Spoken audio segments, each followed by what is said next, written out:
Olá, hoje são 30 de junho de 2016, são quinta-feira, né? 19 horas e alguma coisa.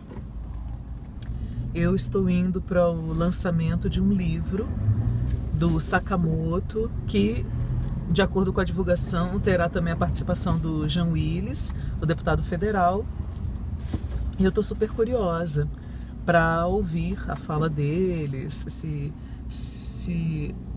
acontecer um debate, enfim, né? Eu quero ouvir. E estava pensando aqui, né, fazendo um certo balanço, e nas últimas semanas eu estava sofrendo muito por causa da perda da minha cachorrinha, que era, dentre as três, a que eu mais tinha adoração, assim. E nesta terça-feira, anteontem, na minha terapia, o meu terapeuta, que é holístico e tal, e é hinduísta, me falou algo que apaziguou um pouco meu coração, assim.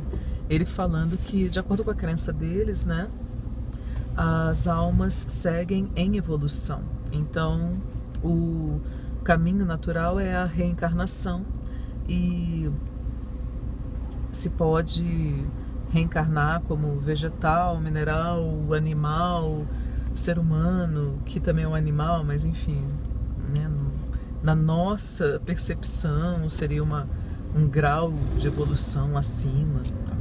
Não sei, eu tenho minhas dúvidas. E sendo assim, a Ilione, e ele também me revelou que na crença deles, né, tudo está predestinado, o destino está dado.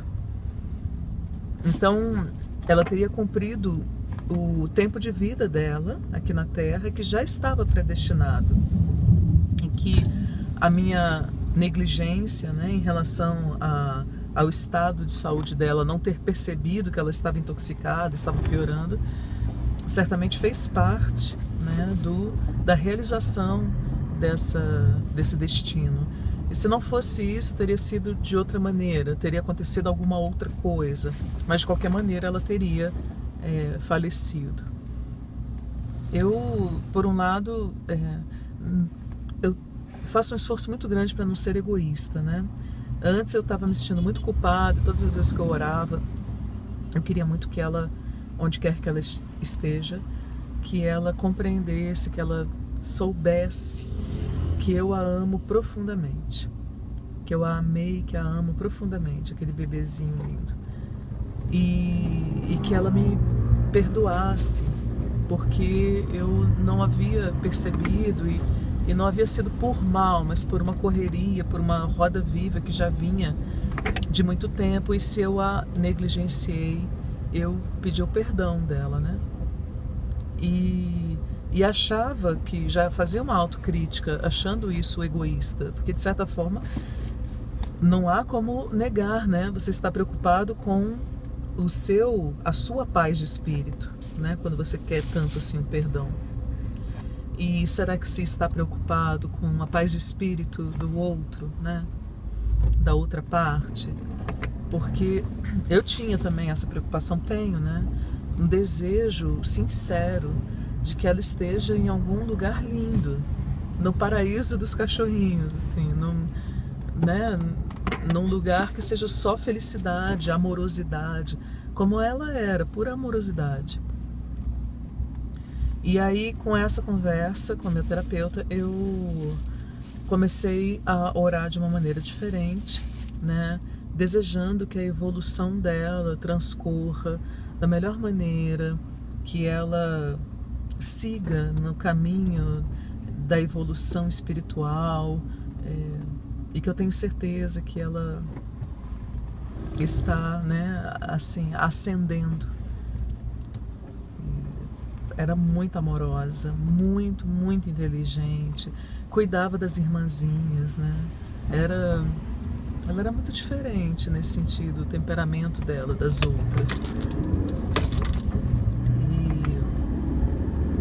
E inclusive, meu terapeuta se referiu, né, à partida dela como ela pode ter feito esse sacrifício e e que também faz parte da crença deles acreditar que tudo na vida tem seu significado. Então, a morte, né, de quem quer que seja, ou de quaisquer seres, sempre se cerca de muitos significados para quem fica, né? E a gente vivencia mais isso quando se trata de outro humano. Mas se nós abrirmos mão do preconceito que é o especismo e compreendermos que todos os seres vivos são importantes, então a perda de um animal de outra espécie é tão traumática e simbólica e relevante quanto a perda da vida de qualquer outro, né, ser. E aí a gente estava avaliando isso também, né? O quanto às vezes a gente aprende, às vezes a gente faz autocrítica, a gente para e reformula a maneira de pensar, a maneira de estar no mundo, quando a gente perde, né, quem a gente ama. Esse era um tópico, né, que eu queria compartilhar com vocês. O outro diz respeito ao meu relacionamento, né? A gente está completando 5 meses, no início de julho agora, e nunca vai ser difícil lembrar o nosso aniversário de namoro, porque é o dia do meu aniversário, dia 8, e por acaso, por coincidência, por uma certa tristeza também, é a data do falecimento da mãe do meu companheiro, né, do meu namorado. Ela também se foi em um dia 8. Então a gente nunca vai esquecer essa data. Ele costumava dizer que nós termos nos encontrado havia sido um presente da mãe dele para ele, no dia do falecimento dela. Que naquele dia ele saiu pela manhã, estava muito triste, comprou 2 cervejas especiais que ela gostava de tomar com ele, e ele adora e tal. E aí ele foi fazer um ritual pessoal em homenagem a ela, em memória dela. E à noite a gente se encontrou e ficou. Então realmente é muito forte, né?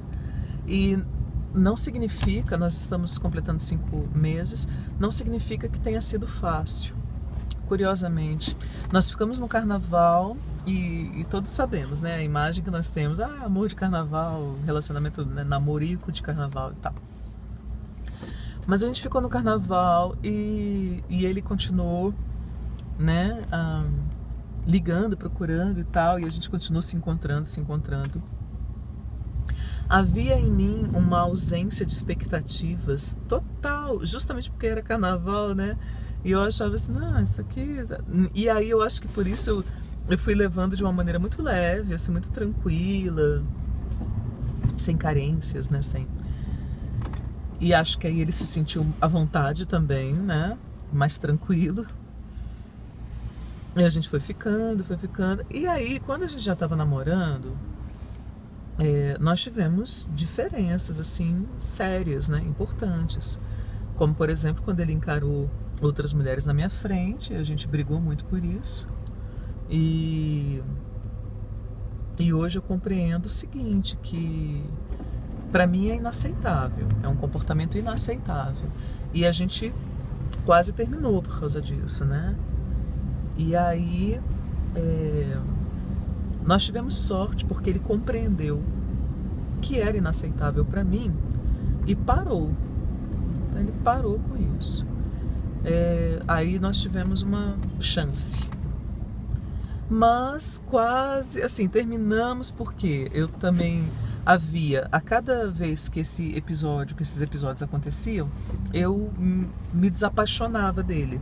Não que eu estivesse apaixonada, mas eu estava gostando muito, estava gostando da companhia dele, estava gostando de estar com ele, estava gostando da maneira como tudo estava acontecendo. E cada vez, aconteceu 4 vezes, né, de ele ficar paquerando outra na minha frente. E a cada uma dessas vezes eu fui me desinteressando dele, assim, fui me afastando, fui perdendo a fé, assim. E aí, isso a gente estava para completar 3 meses. Aí a gente teve uma briga, porque ele, não, mas é muito pouco tempo para você já não estar mais tão afim, não estar mais tão interessada, não ter mais interesse, não ter mais apetite na cama, né, essas coisas todas. E aí e assim, a gente chegou a terminar, a gente brigou por outros motivos e terminou por outros motivos, assim, de imaturidades ixi, um monte de coisas, né? Até que nós voltamos essa última vez e mesmo quando nós terminávamos e voltávamos, e nessa última vez também, enfim, é um processo que começou, que é assim, como eu dirijo muito tempo, a direção acabou se tornando meio meditativa. Eu não sei se acontece com vocês. E às vezes eu fico pensando muitas coisas, e às vezes você tem uns insights, né? Então, uma das coisas importantes que aconteceram nesse sentido, estava dirigindo um dia e aí brigando mentalmente com ele, né? Porque fulano precisa amadurecer, precisa... Aí de repente eu parei de pensar daquela maneira e voltei a crítica para mim, assim. Mas e você, Sheila? Assim, você é tão madura assim? Você se acha tão, né, adulta desse jeito? Não, se ele gosta de curtir a vida, estar com os amigos, tomar uma cervejinha e tal, qual é o mal disso, né? Qual é o crime, assim? O que incomoda é a maneira dele ser, ou é a falta de grana que você está, ele está, todo mundo está, essa crise, né, tá impondo e que não permite que vocês sejam bons vivants, né? Na verdade, o que é que incomoda, né? E aí eu comecei a mergulhar nesse outro tipo de questionamento, né, de investigação, e me dei conta, primeiro disso, né, o mais óbvio da pergunta, inclusive, que eu fiz, né, o que me incomoda não é a maneira mais leve dele de ser. Ele realmente, ele tem essa coisa mais sociável, mais festivo, mais brincalhão, assim, um prazer de viver, um savoir-vivre, né? Que eu perdi com o tempo. Eu confesso que eu perdi com a passagem dos anos. Me tornei meio taciturna, acho que grave demais, sabe assim, séria demais, preocupada demais, as responsabilidades, sabe aquela coisa? Então eu acho que eu endureci um pouco, perdi um pouco da graça, do frescor, dessa outra faceta, né? E ele tem bastante. E aí, não é isso que me incomoda nele, é a dificuldade material, né? Em que a maioria de nós está submerso. Aí a outra coisa, né? Eu lá, assim, outro dia, dirigindo também e tal, novamente pensando em alguma coisa que precisava ser melhorada. E aí, de repente, me deu outro insight. Percebi, Sheila, como você é cruel. Porque a vida toda, eu, por ser virginiana com ascendente em virgem, eu sempre fui muito crítica, né? Mas não é nem por causa do signo. O signo, para mim, é um pretexto. O signo virou um pretexto com o qual eu sempre justificava essa minha característica. Eu sou muito crítica porque veio de família. Eu aprendi isso na minha família. Os meus pais só sabem criticar, né? Eles não sabem fazer um elogio, não sabem dar um incentivo, não sabem motivar. Eles só sabem criticar. E eu aprendi a ser assim também. Chegou um tempo em que eu confundia a crítica com demonstração de amor. O hábito de criticar as pessoas, para mim, era uma demonstração do quanto, encerrando, gente, do quanto eu me preocupava com elas. E na realidade, falar certas coisas e a maneira como você fala podem ser de uma extrema crueldade, mesmo que o que você esteja falando seja legítimo, mesmo que você não esteja inventando nada e mesmo que a pessoa realmente precise melhorar aqui ou ali, todos nós precisamos nos aperfeiçoar, mas ter isso como uma prática é um tipo de crueldade. E aí eu me dei conta, eu falei, Sheila, é extremamente cruel isso, de você ficar percebendo, colocando sob uma lupa, né, e esfregando na cara das pessoas as dificuldades delas. Ai, gente, nossa, isso assim, revolucionário, levando em conta o meu histórico, né?